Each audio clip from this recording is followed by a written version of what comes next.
Halo sahabat RSKK, perkenalkan saya Sinfani Rodiani MPSI Psikolog, saya psikolog klinis di RSUD Kabupaten Kediri. Pada kesempatan kali ini saya akan menjawab beberapa pertanyaan dari sahabat RSKK melalui sosial media RSKK Official. Sering menangis dan emosi tak terkontrol saat mendampingi anak spesialku, terkadang deg-degan parah. Oke, menjadi seorang ibu memang tidak mudah ya. Jadi sebagai seorang ibu, baik ibu baru ataupun yang sudah lama, kita perlu mempunyai atau memiliki coping stress yang baik, cara mengontrol emosi yang lebih adaptif, dan juga tahu terkait pendidikan atau parenting yang baik pada era ini. Jadi ketika kita sudah mulai tidak terkontrol, coba kita evaluasi diri. Apakah tangki cinta kita sebagai seorang ibu itu sudah terpenuhi? Kalau seandainya, misal kita sebagai seorang ibu, tangki cintanya belum terisi 100%. Apa yang akan kita tuangkan kepada anak kita? Nah, jadi untuk menjadi seorang ibu, kita harus bisa mengisi kebutuhan cinta kita, kebutuhan diri kita sendiri terlebih dahulu agar kita bisa menghadapi anak kita dalam kondisi dan situasi apapun.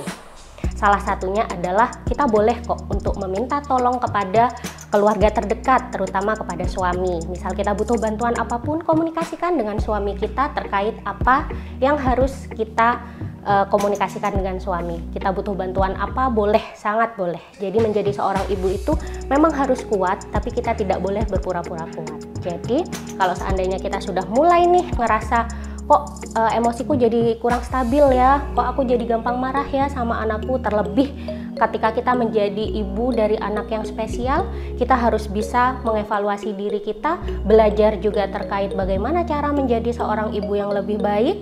Setelah itu kita boleh untuk diskusi dengan keluarga kita agar kita bisa memberikan pendidikan yang terbaik untuk anak kita.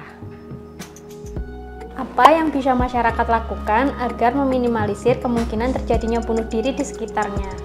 Oke. Sebagai makhluk sosial kita harus lebih peka ya kepada kolega kita atau kepada masyarakat yang ada di sekitar kita. Ketika kita nih mulai merasa ada seseorang yang secara mental mungkin sedikit terganggu, biasanya itu masih tabu sekali. Kita akan menganggap bahwa orang itu kenapa ya, atau orang itu kok kayak aneh ya. Nah, coba kita mulai ubah mindset kita agar kita lebih peka kepada orang-orang di sekitar kita. Ketika kita mulai melihat, coba kita datangi. Ada masalah apa sih? Cukup sedikit memberikan perhatian atau dukungan sosial kepada orang tersebut. Itu akan meminimalisir terjadinya bunuh diri. Tapi jika memang ternyata di sekitar kita sudah mulai meningkat angka bunuh diri, misal di kota Kediri atau di Kabupaten Kediri nih, sudah mulai banyak angka bunuh diri.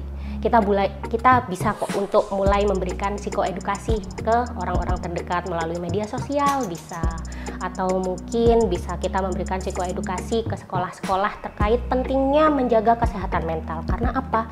Salah satu penyebab terjadinya bunuh diri itu adalah kesehatan mental yang terganggu. Salah satunya adalah depresi. Jadi ketika kita mulai melihat ada beberapa teman-teman kita di sekitar yang sudah berada dalam kategori gejala-gejala kesehatan mental yang terganggu, kita dekati, kita dengarkan apa keluhannya. Ketika kita sudah mulai tahu ada gejala-gejala kesehatan mental yang terganggu, kita arahkan untuk bisa mendapat pengarahan dari profesional. Mohon tips cara menghadapi burnout kerja di lingkungan kerja. Sudah dibuat refreshing, masih tetap sama. Terima kasih. Oke, baik. Untuk masalah burnout kerja, kita juga bisa lihat ya, dimanapun tempat kerjanya pasti kita akan bertemu dengan berbagai macam karakter orang, berbagai macam kegiatan atau job desk yang mungkin masih belum bisa kita kuasai. Nah, itu bisa menyebabkan adanya burnout kerja atau namanya stres kerja. Nah, ketika kita mendapati nih stres kerja atau misal kita lagi kebanyakan job desk, kita harus bisa manajemen waktu yang lebih baik, itu salah satu tipsnya. Atau mungkin kita bisa tanya ke senior kita atau mungkin ke partner kita, bisa nggak sih kita mengurangi beban kerja ini gitu. Karena kalau seandainya kita mau menghindari trigger, ya kan ini namanya tempat kerja ya, dimanapun tempatnya, saya rasa pasti kita akan menemukan stresor, baik itu negatif maupun positif dimanapun tempatnya gitu. Biasanya ketika ada karyawan yang sedang burnout kerja, pikirannya hanya satu, apa aku resign aja ya gitu. Nah, ketika kita udah resign, apakah burnout kerja itu akan selesai dengan sendiri? Jelas tidak. Jadi mulai dari sekarang coba kita mencari coping stres yang baik ketika kita mulai stres di dunia pekerjaan kita. Healing salah satunya juga bisa. Tapi kok aku udah ngerasa jalan-jalan nih, aku udah shopping nih, kok tetap stres ya ketika aku balik ke tempat kerja. Nah, itu bukan salah satu tips yang bisa kita lakukan sebenarnya. Tapi kita harus mencari coping stres yang baik ketika trigger di dunia kerja atau di tempat kerja kita sedang datang. Salah satu contoh misal ketika kita capek mengerjakan suatu kerjaan kita ambil break sebentar, misal 10 menit take a rest, atau misalnya relaksasi dengan mendengarkan musik klasik bisa, atau cukup kita kayak art terapi, kita coret-coret atau apapun, yang penting kita bisa meluapkan emosi yang tertahan itu tadi. Itu juga salah satu coping stress kayak gitu, itu juga bisa. Nah, kalau misal hal tersebut sudah kita lakukan tapi ternyata kok masih sering ya ngerasain stres kerja, coba kita balik lagi ke mindset kita atau pemikiran-pemikiran kita. Adakah kita memberikan judgmental negatif pada pekerjaan kita? Pernah dengar nggak salah satu kata-kata bahwa ketika kita mencintai pekerjaan kita akan enjoy melakukan. Nah, coba ubah mindset ke hal tersebut. Ketika kita melakukannya dengan senang hati, melakukan pekerjaan kita dengan rasa yang lebih adaptif, atau kita merasa mencintai pekerjaan kita, itu akan lebih enjoy gitu. Selain itu, coba kita sedikit menunduk ke bawah, kita lihat ada berapa banyak sih sekarang teman-teman yang lagi effort banget untuk mendapatkan pekerjaan.